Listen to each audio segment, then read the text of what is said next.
12 del día, 28 minutos. Buenas tardes, mucha atención. Mientras el presidente Petro habla de volver a la aspersión aérea en algunas zonas de conflicto, el ministro de Justicia, Eduardo Montealegre, le cierra la puerta a esa posibilidad. Esto dijo hace minutos. Por ahora, Colombia tendrá que mantener su prohibición total del glifosato y solo en circunstancias extraordinarias, cuando se cumplan estos principios, podría darse un giro radical en la lucha contra el narcotráfico, especialmente en la utilización del glifosato. Ampliación de esta importante información en minutos. Por ahora vamos con los titulares de Más Noticias RCN del día. Otra vez la violencia golpea al Valle del Cauca. En Pradera buscan a los asesinos del secretario de gobierno de ese municipio, que fue atacado anoche cuando estaba en un establecimiento público. 2 personas más resultaron heridas. La gobernación ofrece 100 millones de pesos de recompensa. Porque tienen que caer soldados inocentes y pues ahora pues mi familia. 3 familias sufren hoy por la violencia de los grupos armados. Los soldados profesionales Yamit Araque, Daniel Muñoz y Cristian Hernández fueron asesinados en norte de Santander y sur de Bolívar en enfrentamientos con el ELN. Negociaba con la muerte, eso al parecer era lo que hacía un funcionario de medicina legal en Cúcuta. El hombre cobraba $1 millón por agilizar la entrega de cuerpos a familiares. Las autoridades le siguieron la pista hasta capturarlo. Y en Facatativá, Cundinamarca, una ciclista fue víctima de intento de abuso sexual mientras practicaba ciclomontañismo. Un hombre le salió de un matorral y luego intentó despojarla de su ropa. 2 ciclistas la salvaron y el presunto abusador fue capturado. Hemos venido precisamente a mostrar esos resultados y cuando hay resultados sobre la mesa no hay nada que discutir. Nunca es tarde, como nunca lo ha sido el combate contra estas economías ilegales. Hemos venido durante todo este año mostrando los esfuerzos. Yo vine en abril también y tuve importantes reuniones.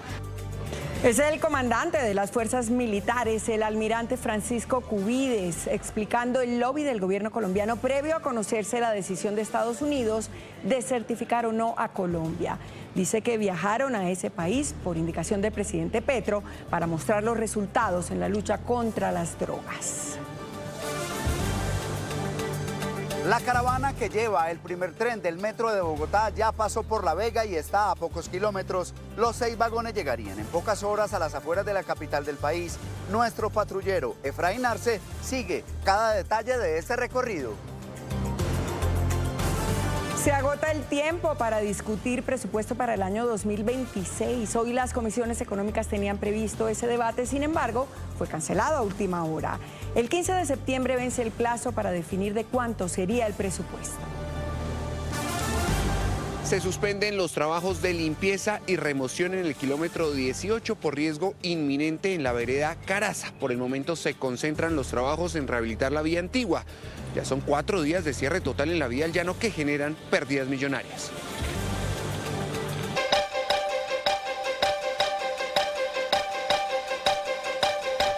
Atención, en Putumayo denuncian que se registró un nuevo intento de asonada contra tropas de la 6ª División del Ejército que realizaban operativos contra la minería ilegal. Diana Coronado, ¿qué fue lo que pasó?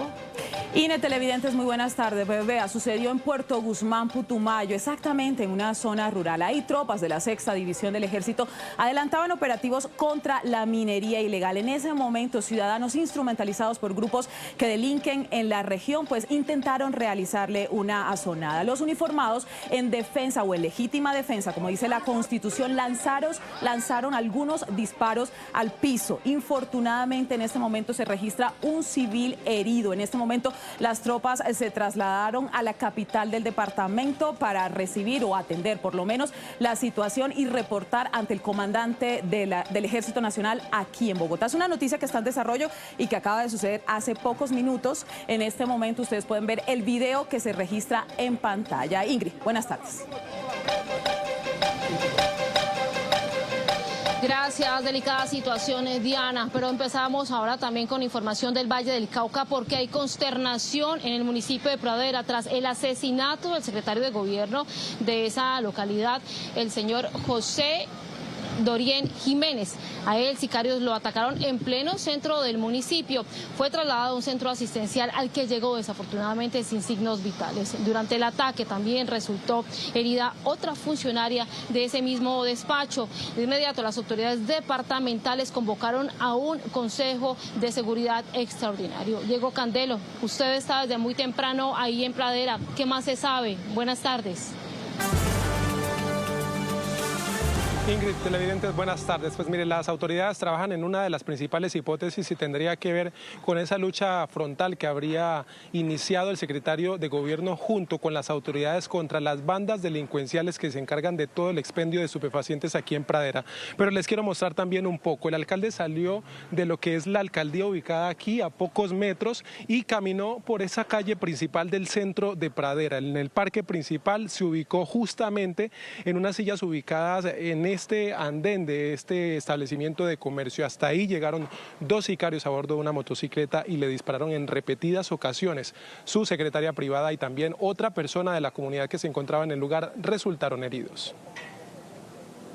Así fue como este delincuente que vestía saco y gorra roja y tapabocas desenfundó un arma de fuego y disparó contra José Dorién Jiménez, secretario de Gobierno de Pradera, quien veía el partido de las eliminatorias en ese establecimiento diagonal a la alcaldía. Se sienta ahí a ver el partido. En momentos, hacía 10 minutos, en el partido iba al número 41, cuando llegaron los sicarios y fueron contra la humanidad. Lucy Arrechea Hurtado era la secretaria del funcionario. Ella y otra persona resultaron heridos. Existe la hipótesis que debido a los allanamientos que se han presentado en las últimas semanas, en los cuales se han capturado a varios de los cabecillas de esos carteles, pues se haya podido generar esta retaliación. Un equipo de criminalística analiza el video de una cámara de seguridad. En pocas horas vamos a dar la primera imagen para que las personas nos ayuden a identificar y a proporcionar información con respecto a estos 2 delincuentes que abordaron en primera instancia al secretario. El secretario de Gobierno había sido concejal y también candidato a la alcaldía de ese municipio, donde hoy es recordado por su trabajo social en las comunidades. Mire, aquí aunque se ve un panorama de tranquilidad en Pradera, pues la comunidad sigue consternada por este crimen tan demencial en contra del funcionario, pero las autoridades precisamente adelantaron un consejo extraordinario de seguridad. Ahí se analizó toda esta situación, el caso de Pradera, pero también lo que viene ocurriendo en el departamento. Recordemos que en otros municipios se han registrado también ataques contra funcionarios. Entre las medidas está el aumento en el pie de fuerza y esa recompensa de hasta 100 millones de pesos por información de los responsables de este ataque. Luego del crimen contra el secretario de Gobierno, autoridades adelantaron un consejo extraordinario de seguridad. La gobernadora de Valle del Cauca ofreció 100 millones de pesos como recompensa. Va a estar la DIJÍN, la SEGIN, la CIPOL y otros grupos especiales en la investigación para poder esclarecer rápidamente quién asesinó al secretario de Gobierno. Van a haber puestos de control en la salida y entrada del municipio, se van a realizar puestos de control en el municipio, puestos mixtos, ejército y policía. La policía tendrá un refuerzo de unidades en el municipio e intensificarán los operativos contra las bandas delincuenciales. Hemos recibido un apoyo de la Dirección de Investigación Criminal y la Dirección de Inteligencia, ordenadas por el señor director de la Policía Nacional. Llegaron en las horas de la madrugada. Este equipo especial va a reforzar las capacidades locales y van a tener 4 líneas de investigación. Entre las medidas está también el seguimiento a la alerta temprana emitida por la Defensoría del Pueblo en febrero de este año, mientras que el alcalde solicitó medidas de protección para el equipo de gobierno a la UNP. Los ataques a nuestra fuerza pública siguen cobrando vidas. Miren, los soldados profesionales Yamit Araque, Daniel Felipe Muñoz y Cristian Andrés Hernández fueron asesinados por el ELN en combates en norte de Santander y en el sur de Bolívar.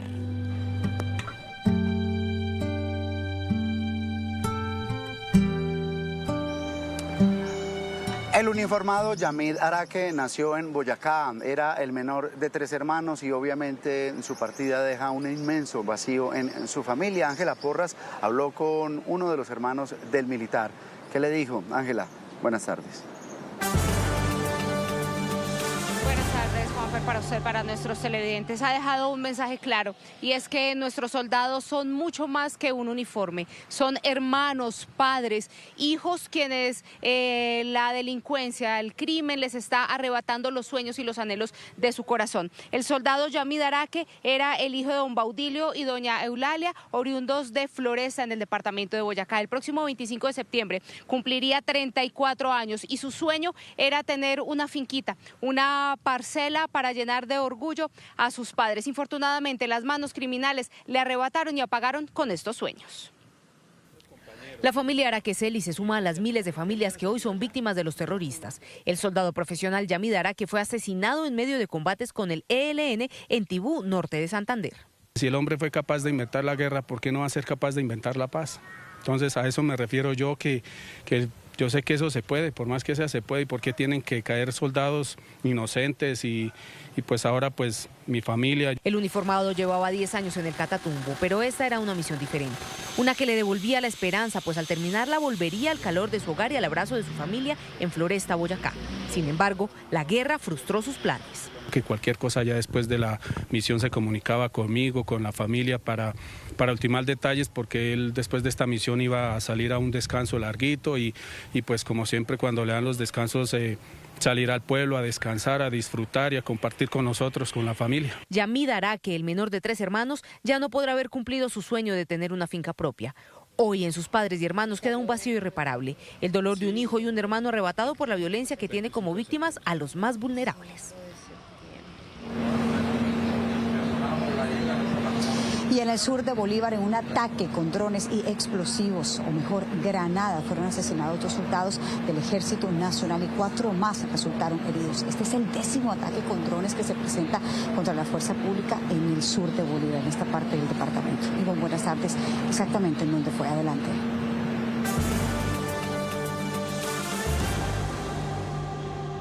Jessica, buenas tardes. Ocurrió en zona rural del municipio de Santa Rosa, sur del departamento de Bolívar, en una vereda conocida como San Isidro. En esta zona hay que decir que tropas del ejército de la 19ª Brigada del Ejército han sido replegadas para poder proteger a la comunidad. Dice el secretario de Seguridad del departamento de Bolívar que en las condiciones en las que se encuentran los uniformados es muy complicado que se puedan defender de este tipo de ataques. Usted lo ha dicho, es el 10º ocurrido en lo que va corrido de este año y hasta el momento no han podido solucionar la situación, es decir, no han tenido cómo protegerlos. Bueno, los drones en el departamento Bolívar al parecer se han convertido en una situación común ya para nuestras tropas. Este sería el 10º ataque con dron en el territorio departamental, lastimosamente dejando a 2 héroes de la patria asesinados y 4 heridos que fueron trasladados hacia la ciudad de Bucaramanga, en donde se encuentran estables de salud. El secretario de Seguridad también ha dicho que por tercera vez fue cancelado el Consejo de Seguridad que estaba planeado entre el ministro de Defensa y los alcaldes del departamento, y hasta el momento no hay una fecha definida para poder hacerlo. Los alcaldes hacen una vez más un llamado al gobierno nacional para que los apoye. La información que tenemos por ahora, Jessica, buenas tardes. Ivo, muchas gracias. Y al soldado Jason García Rodríguez se le reportó como desaparecido el pasado 24 de agosto, luego de un combate del Ejército Nacional con las disidencias en Nariño. Luego se supo que había sido secuestrado junto a otros 2 uniformados. Hoy han pasado 12 días y todavía no se sabe nada de su paradero. Oscar, buenas tardes. Usted habló con la mamá de este soldado. ¿Qué le dijo?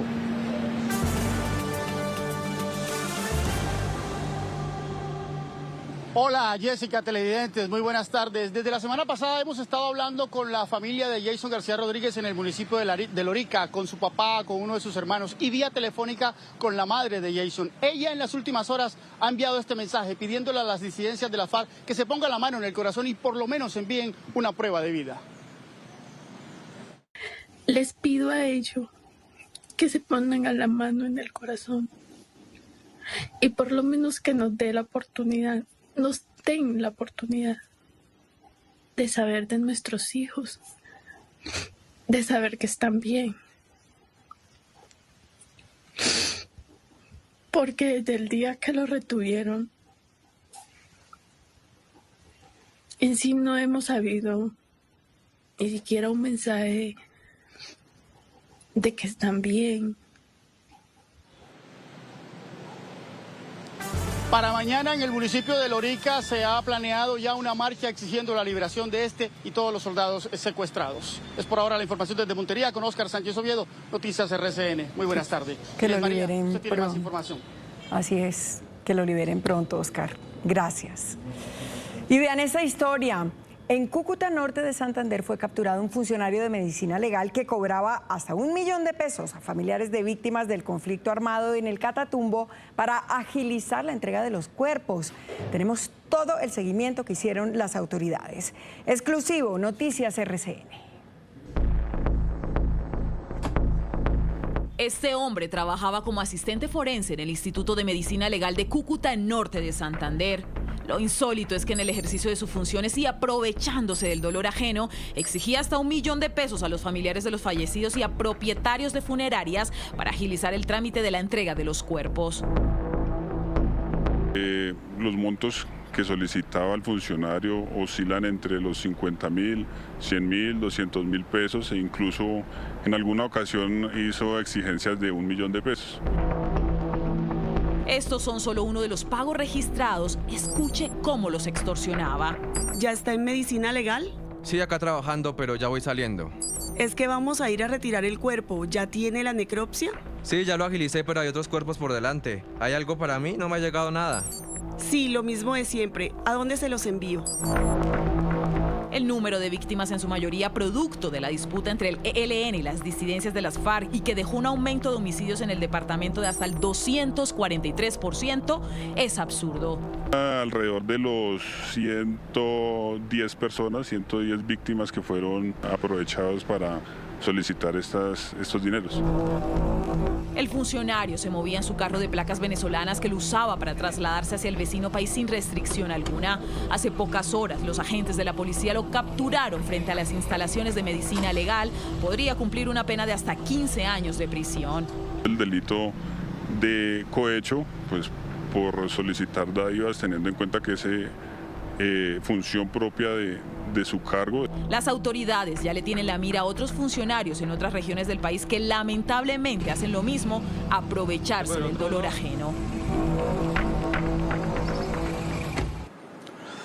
Avanzamos con otras noticias. Conocimos el testimonio de una mujer valiente quien se salvó de sufrir un ataque sexual. Esto ocurrió en Facatativá, Cundinamarca. Ella iba en bicicleta por un sendero en una zona boscosa cuando sufrió el ataque. Los gritos permitieron la reacción de personas que había por la zona y al final el hombre fue capturado.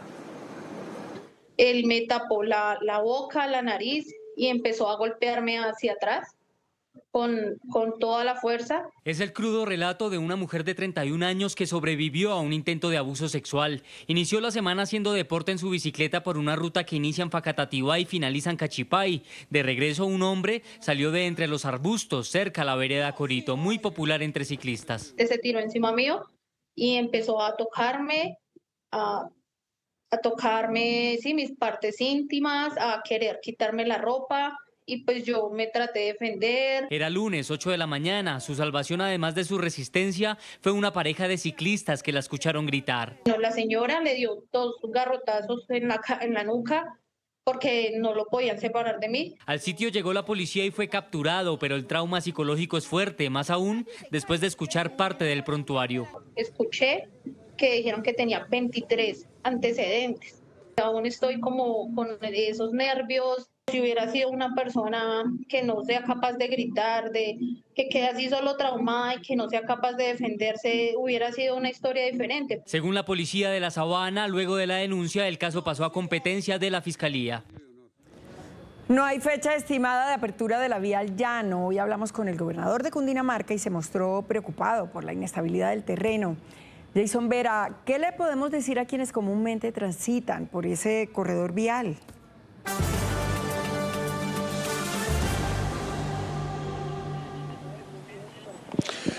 Inés María, buenas tardes. Decirles que por ahora es una incertidumbre total lo que pueda ocurrir con la vía al llano, que se encuentra totalmente cerrada. Por ahora las recomendaciones de las autoridades es que quien necesite desplazarse obligatoriamente deberá de manera terrestre, deberá hacerlo por los tramos por el departamento de Boyacá, la transversal de Cisga o vía aérea, que es lo que se ha también mencionado.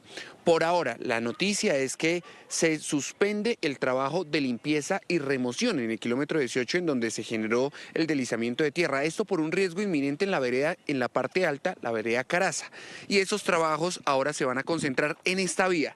Esta es la vía alterna, la antigua vía del llano, y aquí va a estar la maquinaria que va a estar haciendo mantenimiento durante los próximos 3 días máximo. Han dicho la concesionaria Coviandina, con la maquinaria, las volquetas, mantenimiento de capa asfáltica donde lo requiera, señalización horizontal y bueno, ¿cuál es el objetivo? Que esta sea la vía alterna que funcione y dé paso a los vehículos de carga, vehículos particulares y motocicletas en los próximos días, mientras se soluciona el inconveniente principal.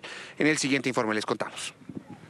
La vía El Llano en el kilómetro 19 amaneció con algunos vehículos de carga represados. Junto a las autoridades de tránsito se dio paso por la ruta antigua, todo con el fin de evacuar los cerca de 190 camiones que permanecían en el sector.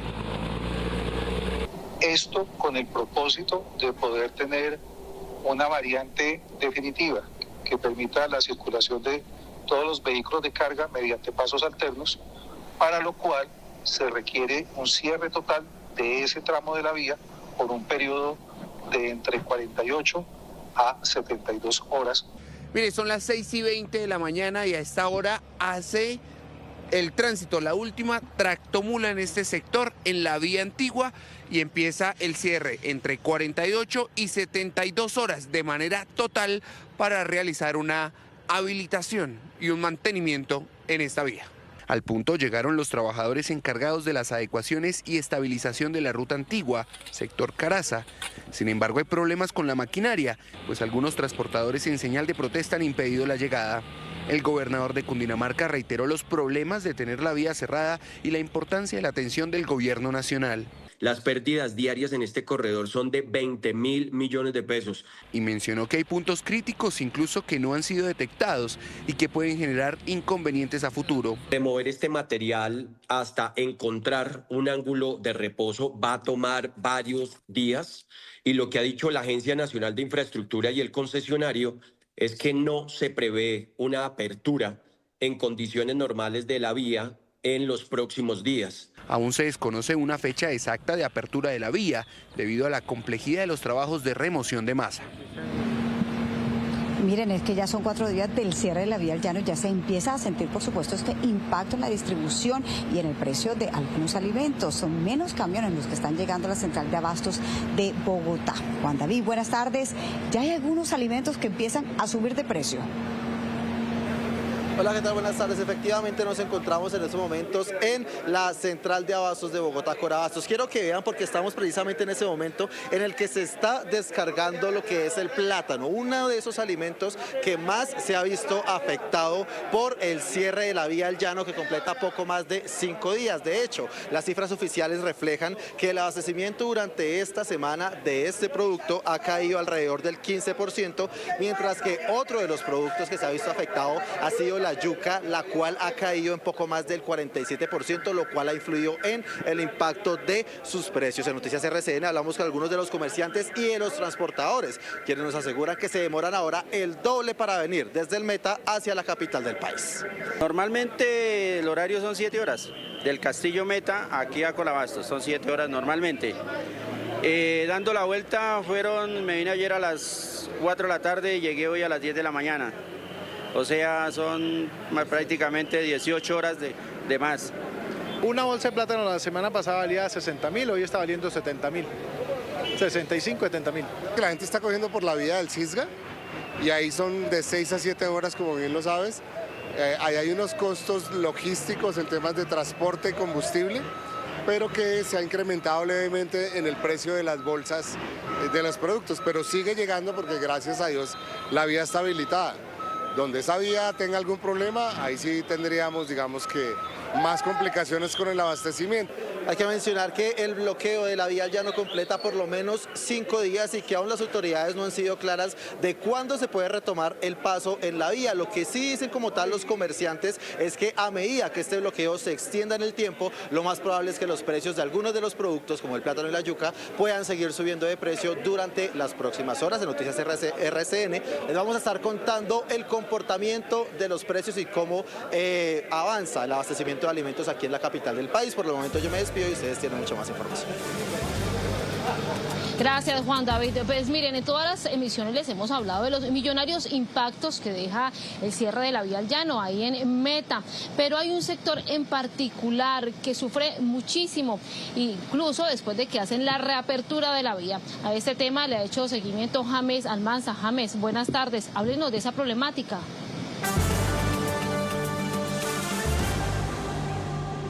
Hola Ingrid, televidentes, buenas tardes. Pues hablamos del sector del turismo y todas sus cadenas de valor, la hotelería, el sector gastronómico y operadores turísticos, quienes se ven muy afectados, y como lo dice usted, no solo en los días del cierre de la vía, porque digamos hemos venido contando sobre la problemática en el sector transporte, en la ganadería, en los pasajeros y demás sectores económicos del departamento que se han visto bastante afectados, pero que estos, cuando la vía se abre, pues empiezan a estabilizar sus precios y sus valores normales.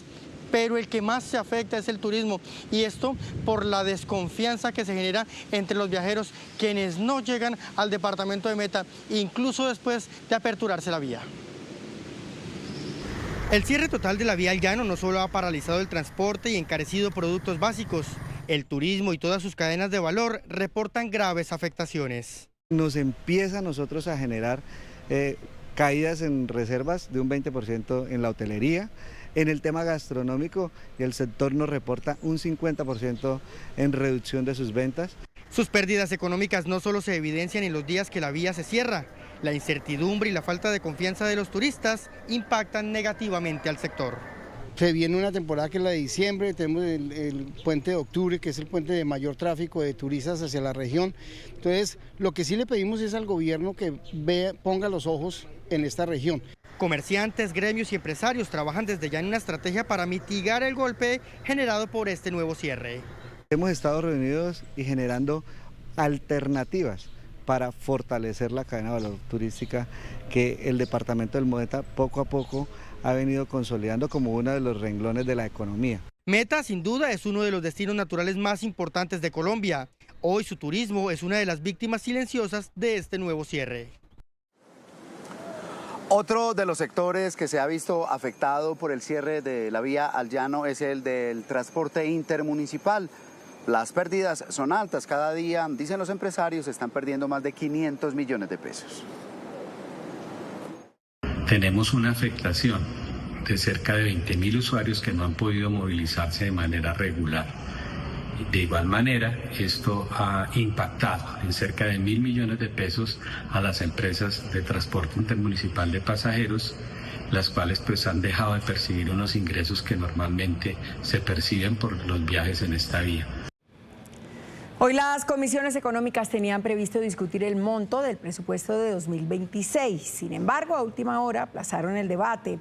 El 15 de septiembre vence el plazo para definir de cuánto sería el presupuesto. Kate, ¿ya hay nueva fecha para que las comisiones económicas se reúnan?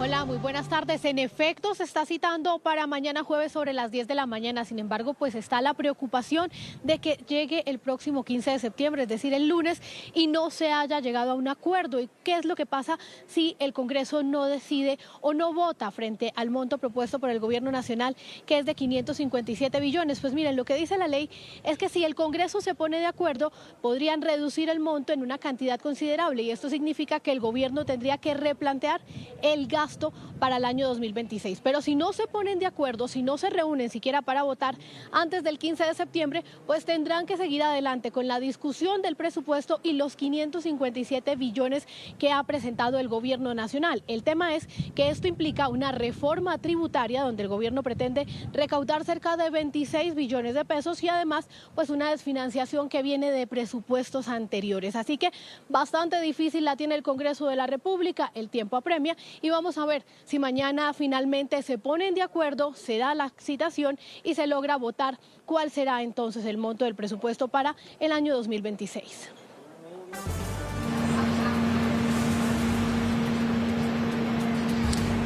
Kate, muchas gracias por la información. Son las 12 del día, 58 minutos. Oigan, y nosotros seguimos acompañando ese viaje los primeros vagones del metro que ya están casi próximos a llegar a Bogotá. Efraín Arce ha acompañado esta misión desde que salieron desde aquí, desde el puerto de Cartagena, y pues por supuesto ustedes han visto día a día lo que ha pasado a través de sus crónicas.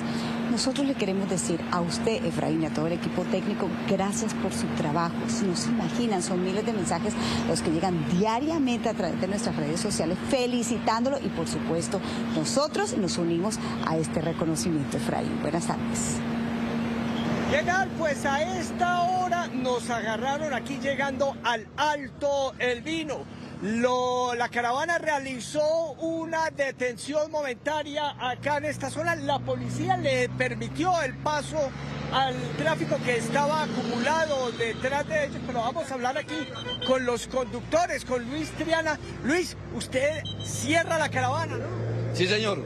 Bueno, Luis, ¿por qué se detuvieron el día ahorita? ¿Por qué no llegamos hasta Bogotá de una vez? Estamos haciendo un receso para que bajen un poquito las temperaturas de motor, transmisiones, caja, y revisar llantas y que vaya todo normal.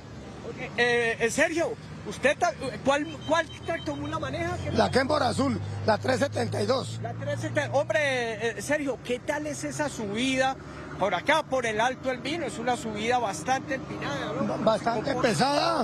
Hay que a subir asegurado para poder llegar bien, que no hayamos que volver a arrancar. Es que la cogió y de una vez asegure completamente. Estamos a unos 20 kilómetros de Bogotá. Más o menos ya, desde el Alto del Vino ya estamos cerquitica a Bogotá. Ya estamos cerquitica a Bogotá. En contados minutos vamos a volver a arrancar y estaremos llegando en horas de la tarde a la capital de la República, al sector de Siberia. Repetimos, no va a llegar la caravana al patio taller, va a llegar al sector de Siberia. Información en vivo y en directo desde el Alto del Vino, muy cerca a Bogotá, con la caravana rumbo al patio taller de Bosa. Efra, gracias. Cambiamos de tema porque a esta hora avanza en la Corte Suprema de Justicia el testimonio de Olmedo López contra el exministro de Hacienda, Ricardo Bonilla. Esto en medio de las investigaciones sobre el entramado de corrupción en la Unidad Nacional de Gestión del Riesgo durante el gobierno de Gustavo Petro. Conocimos algunos de los detalles de la diligencia. Muy pendiente de ella ha estado Felipe Quintero. Felipe, adelante. Buenas tardes.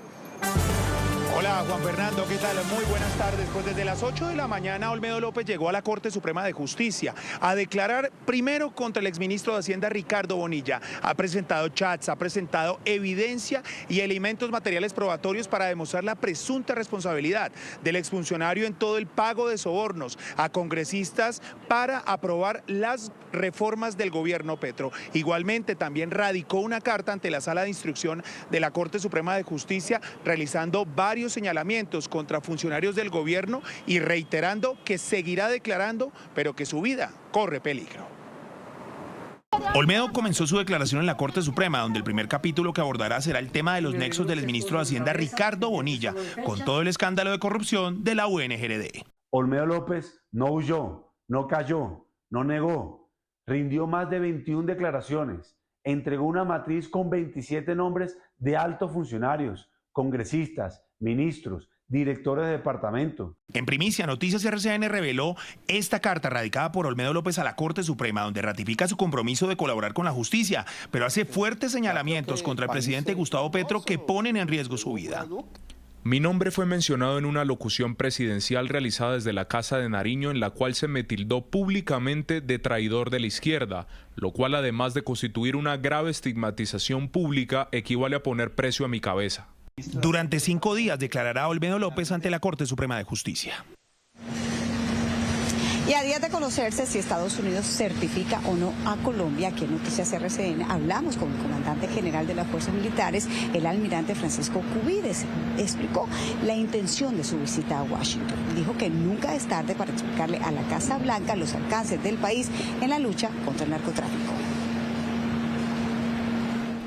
Sí, buenas tardes. El almirante Cubides confirmó que este viaje lo realiza en coordinación con el presidente de la República de Colombia, con Gustavo Petro, y por iniciativa del embajador aquí, en Washington. Asegura que mostrará la capacidad que tiene el gobierno en materia de lucha contra los delitos de narcotráfico. En su agenda se reunirá con congresistas y con agencias de seguridad de Estados Unidos. Dice que nunca es tarde para combatir al narcotráfico y reitera su compromiso en ese objetivo. ¿Usted viaja en coordinación con el presidente de la República, Gustavo Petro, por orden de él? No, claro.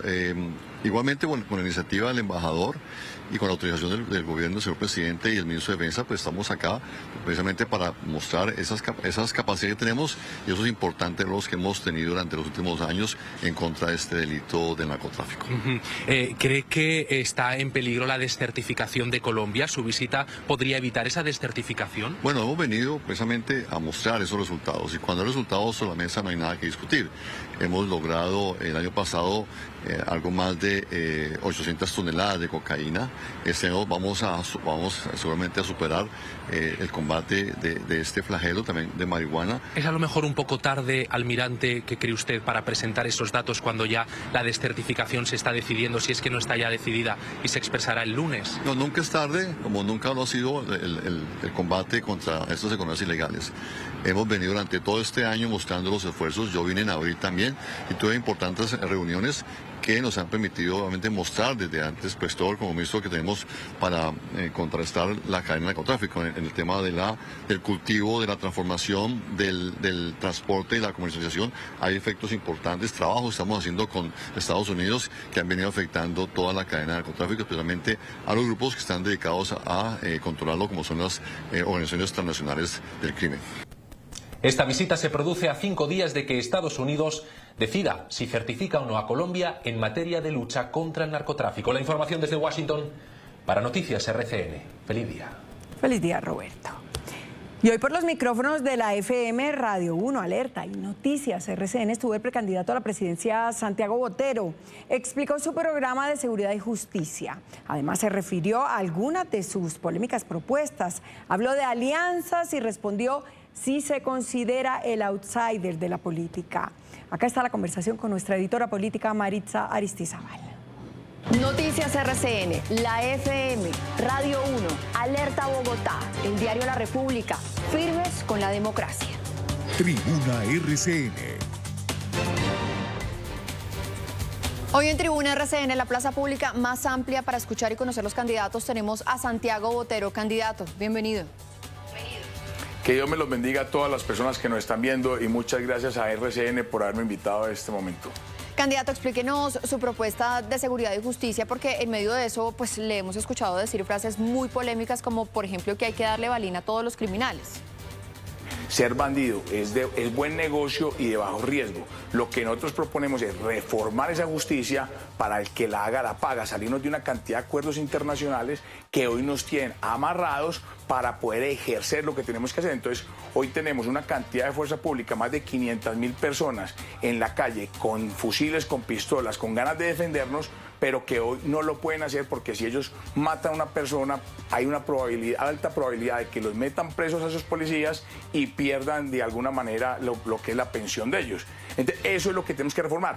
Para poder hacerlo tenemos que romper el sistema, y por eso se llama romper el sistema, cambiar la Constitución, y eso va a ser muy difícil. ¿En qué sentido? Porque una de las cosas que tenemos que hacer es incluir pena de muerte a políticos corruptos, a asesinos y a violadores, y de pronto los políticos no van a querer aceptar que haya pena de muerte para políticos corruptos, que era el contrato marco que existió en Colombia, que era que el que se robara o se aprovechara el erario público, había pena de muerte. Hace 200 años existió eso en Colombia. Entonces, eso es lo que tenemos que hacer nosotros.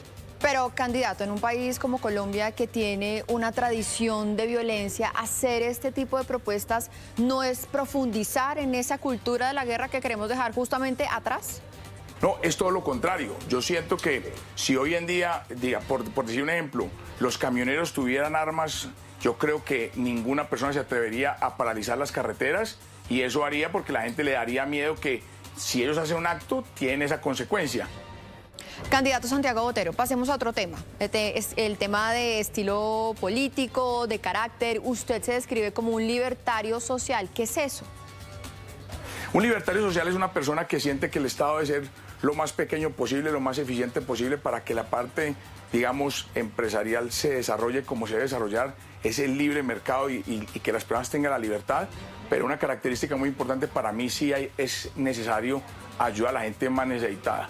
Colombia hoy en día es un país de 50 millones de habitantes. Tenemos solamente de esos 50 millones, 5 millones de viejitos pobres que no tienen pensión, que ellos, la gente cree que cuando queremos ayudarles es como si les estuviéramos dando una limosna, y la gente se equivoca. Ellos son dueños del 10% de Ecopetrol, porque Ecopetrol es de los colombianos y ellos son el 10% de la población. Lo único que estamos haciendo es devolviendo los derechos que ellos tienen. Miren, algunos han dicho que justamente porque usted viene del empresariado es el outsider de la política. ¿Usted es realmente el outsider de la política? ¿Así se siente? ¿O esa es una estrategia para ganar reconocimiento y escalar en las encuestas? Yo siento que cuando hablamos de outsider o no outsider, yo nunca me he catalogado así. Lo único que yo sí sé es un antipolítico. O sea, yo no tengo eje político, no tengo eje económico, no voy a trabajar con los partidos políticos, voy a trabajar es con los colombianos que tengan pasión, que quieran desarrollar al país. Y aquí todos los puestos del sector público van a ser por meritocracia y se acaban esos favores políticos. Sin embargo, también hay muchos que dicen que no se llega solo, y le quiero preguntar la misma pregunta que le hacemos a varios candidatos: ¿con quiénes sí y con quiénes no haría alianza en las elecciones de cara al 2026? Con ninguno. Solamente con los colombianos y con Dios. Pues bien, a Santiago Botero, candidato a la presidencia, muchísimas gracias por pasar por las cabinas de nuestros aliados en radio, por Noticias RCN, y mañana nos leemos en el diario La República. Que Dios me la bendiga y gracias a todos por escucharnos. Gracias por seguir con nosotros. En medio de la fuerte tensión entre Estados Unidos y Venezuela por la ofensiva naval en el Caribe, el secretario de Guerra, Pete Hegseth, enfatizó que el gobierno de Trump va a usar todo el poder para destruir a los narcoterroristas. También le envió un mensaje a Nicolás Maduro, a quien Washington acusa de ser cabecilla del Cartel de los Soles. Dijo, abro comillas, Maduro tiene que tomar muchas decisiones, cierro comillas. Y hay tensión en Europa luego que en medio de un ataque de Rusia a Ucrania, drones invadieran espacio aéreo polaco, que a su vez derribó los drones y dijo que se trataba de un ataque arbitrario por parte del Kremlin. Por su parte, Moscú argumentó que no planeaba atentar contra objetivos en Polonia. Toda la información la tiene nuestro corresponsal permanente en Europa, Andrés Silva. Adelante, Andrés, buenas tardes.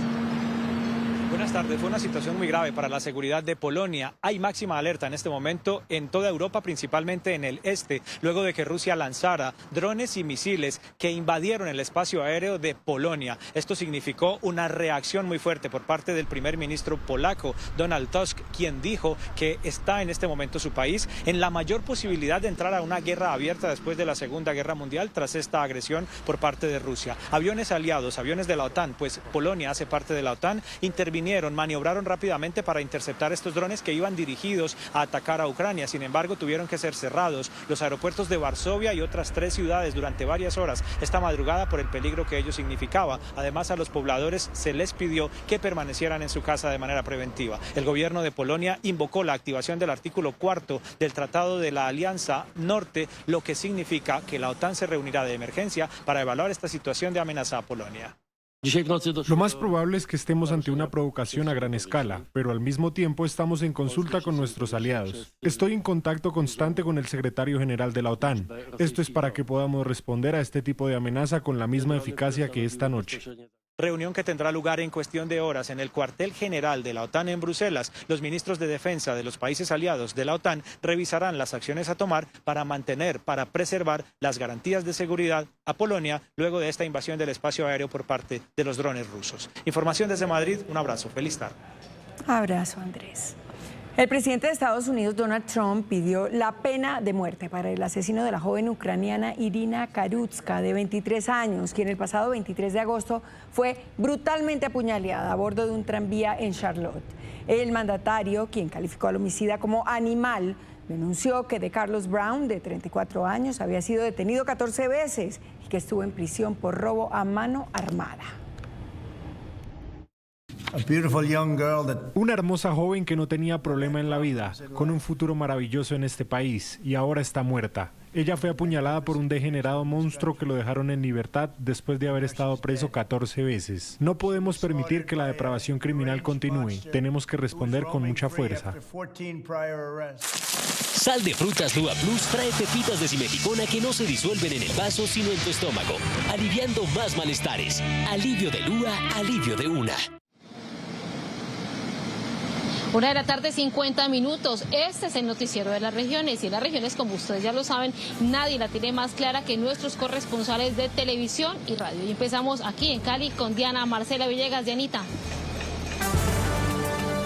Hola compañeros, desde RCN Radio en Cali les contamos que Buenaventura es ejemplo con la comunidad de la zona turística de Maguipi, que recogiendo los residuos que son arrastrados por el mar hasta Playa Dorada, entre ellos los plásticos, las botellas, chanclas o hasta zapatos, hacen su aporte al planeta con su transformación para darles un nuevo uso, desde juguetes hasta casas que son aprovechadas por propios y turistas. Luis Enrique Ayala, consejero de la Corporación Autónoma Regional del Valle del Cauca, CVC. La idea es poder nosotros recoger la basura, pagarle a los nativos por la recolección de la basura. Con ese material salen varios subproductos, bloques como ladrillos, digámoslo, de plástico, son más económicos, son acústicos, bajan la temperatura por lo menos 3 grados. La labor ha generado un cambio positivo en el comportamiento de los habitantes que buscan crear un aprendizaje y conciencia ambiental en la comunidad, particularmente en los más pequeños, para que Playa Dorada siga siendo bandera azul por sus buenas prácticas ambientales. Diana, gracias. De Neiva nos vamos, de Cali nos vamos para Neiva con Yamilet Díaz. Yamilet, adelante, buenas tardes. Hola compañeros de RCN Televisión, los saludamos desde Neiva. Se ha entregado el reporte de las afectaciones de lo que ha sido la primera temporada de lluvias. Más de 27.000 personas han salido damnificadas. Se está hablando de más de 5.000 familias que han resultado afectadas por deslizamientos crecientes ante las lluvias que se han registrado. Se continúa brindando atención. Escuchemos a algunos de los afectados en el municipio de Acevedo. Unos pocos de la comunidad de La Unión colaborando para poder habilitar el paso. Este es el derrumbe de acá arriba de la marimba que se fue esta mañana. La quebrada está represada, no tenemos paso, no tenemos vía de acceso. A todos los que tienen sus vías nuevamente colapsan con el barro, con el lodo, pero yo sé que unidos lo lograremos. 16 municipios emitieron declaratoria de calamidad pública. En los 37 se han reportado afectaciones. Hoy las comunidades siguen exigiendo atención oportuna ante las emergencias que se siguen atendiendo por cuenta de deslizamientos y afectaciones principalmente en la zona rural de varios municipios. Terminamos en Armenia con Germán Sastre. Germán, buenas tardes. Los saludamos desde Armenia para seguir tejiendo historias en 4 patas, como la que tiene origen en la 8ª Brigada del Ejército, donde el oficial al mando del batallón de servicios número 8, Cacique Calarcá, el teniente coronel Ronald Leonardo García, se ha dado la tarea de rescatar perros de la calle. Le ha dado una nueva vida a más de 30 hasta el momento. Los lleva hasta el batallón, los baña, los alimenta y los involucra a la vida militar, al punto que los llevan a patrullar. En el ejército no solo protegemos a los colombianos, también reconocemos el valor de la vida. Y ayudar a los animalitos de la calle es un acto de humanidad que refleja los principios de respeto, solidaridad y servicio. Ellos son en el batallón como nuestra familia, hacen parte de la familia. Este oficial realiza esta labor humanitaria con los animales con el apoyo de los soldados, quienes aprovechan para darle mejor vida a los animalitos. En la actualidad hay 8 que están listos para adopción. Gracias a todos nuestros corresponsales de RCN Radio. Son la 1:54 p.m, 33 grados centígrados aquí en Cartagena. ¡Qué calor! Sol radiante. Hacemos una pausa para comerciales y ya regresamos para seguir poniéndonos al día.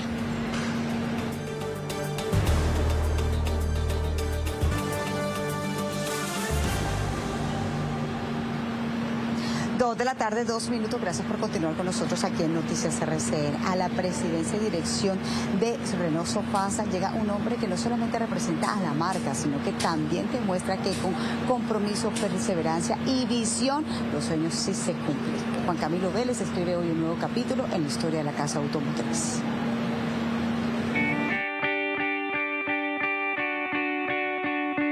Juan Camilo Vélez no solo ha trabajado en la industria, también ha vivido en ella. Soy ingeniero desde pequeñito. Yo cuando estaba chiquito, unos 5 o 6 años, me encantaba desbaratar las cosas. Tenía de hecho una caja de plástico naranjada debajo de mi cama con partes de carritos, con partes de máquinas y me encantaba desbaratar, volver a armar y que las cosas funcionaran.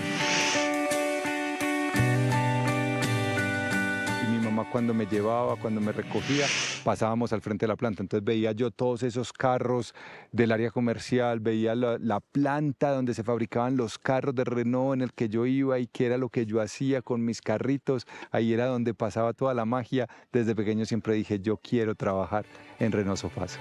Y fue así como cada tornillo, motor y desafío superado forjaron un camino en Renault, la casa en la que ha hecho gran parte de su carrera profesional. En ese momento estaban haciendo el proyecto L90, que luego fue el Logan, y me dijo que si me interesaba trabajar con ellos, y ese había sido el sueño toda la vida mío de trabajar en Renault Sofasa. Entonces, claro, acepté y empecé en ese momento con el proyecto. Empecé como ingeniero de desarrollo con los perímetros de vidrios, insonorizantes, pinturas, aceites para el Renault Logan. Su nombramiento como presidente de Renault no solo marca un sueño cumplido para él, también demuestra que con talento, pasión y trabajo se pueden abrir grandes puertas. Desde el principio, cuando entré a trabajar en Renault, siempre, de todas maneras, mis mentores fueron Germán Camilo Calle, que luego fue presidente de Sofasa, Luis Fernando Peláez, de quienes aprendí mucho, que me guiaron mucho también durante mi carrera, y yo algún día quería ser como ellos y seguir ese legado. O sea, he trabajado con los coreanos, he trabajado con India, con Turquía, con Rusia, con Marruecos, con México, con toda América Latina. Me dan una visión muy completa de lo que es la industria automotriz a nivel mundial, y obviamente entonces ya puedo venir ahora a aplicar todo eso que aprendí por mi país, por Renault Sofasa, y bueno, vamos por más. Con Juan Camilo al timón, Renault no solo seguirá construyendo autos, seguirá construyendo historias desde el verdadero motor, el progreso. Mi objetivo principal es perenizar las operaciones en Colombia, obviamente tener vehículos que respondan a las necesidades de los colombianos, seguir siendo la marca número 1 de las familias colombianas, y en la parte de la producción tener nuevos proyectos que no sean solamente para el mercado local, sino que sean exportados a toda América Latina, y el próximo reto es enviarlos y exportarlos también al mercado brasilero.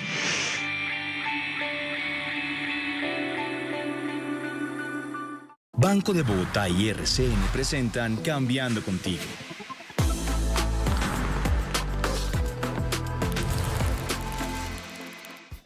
Con el producto leasing financiero del Banco de Bogotá, la empresa TCC consiguió un aliado estratégico para desarrollar nuevos negocios, pero sobre todo para seguir la hoja de ruta hacia una transición energética. Tener una financiación que nos permita apalancar estas grandes inversiones que hay que hacer en renovación de flota alineada con la transición energética es un imperativo. Tener un aliado como el Banco de Bogotá nos ha permitido ir haciendo estas inversiones en función de nuestro plan y nuestra hoja de ruta de transición energética. El leasing del Banco de Bogotá no solo facilita la renovación de activos, además contribuye a la sostenibilidad y a la construcción de un país más eficiente, innovador y comprometido con el medio ambiente. Es un referente en la implementación de soluciones logísticas innovadoras y ambientalmente responsables. Su apuesta por la renovación de flota con vehículos eléctricos contribuye a optimizar la eficiencia operativa, reducir emisiones y fortalecer la competitividad del sector logístico. TCC mueve la logística del país, las empresas y sus mercancías, desde importaciones, exportaciones, almacenamiento, transporte y operaciones de última milla. Todos los productores de servicios en Colombia y de bienes principalmente los podemos mover a través de los servicios de TCC, activando que nuestros clientes puedan llegar a su consumidor final, tanto en Colombia como en cualquier lugar del mundo.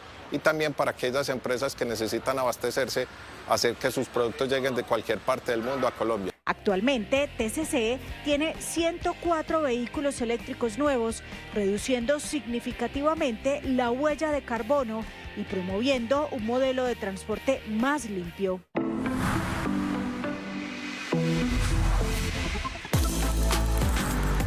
Banco de Bogotá y RCN, cambiando contigo.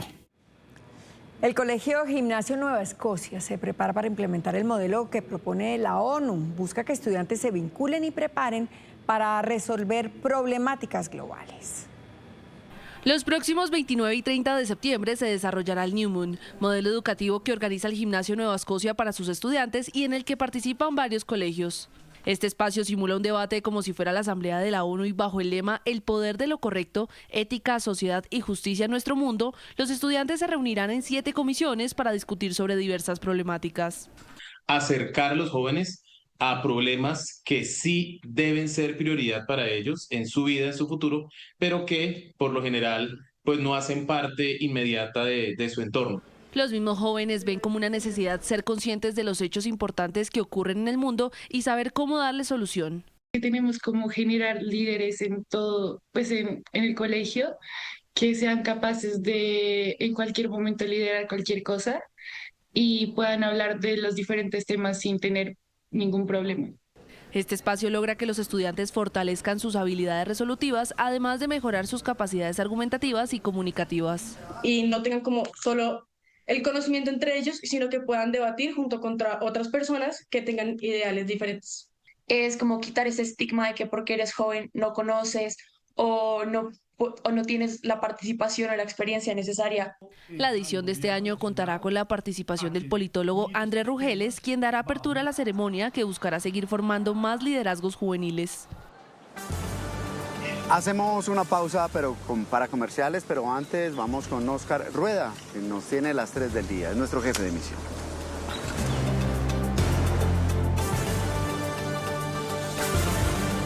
Estas fuertes imágenes ocurrieron en Putumayo cuando el ejército adelantaba un operativo contra la minería ilegal. Nuevamente, la comunidad aparentemente los ataca y los militares, según el reporte que desde allí nos hacen, pues hacen también unos disparos con el fin de evitar que los ataquen y también pues evitar que los secuestren.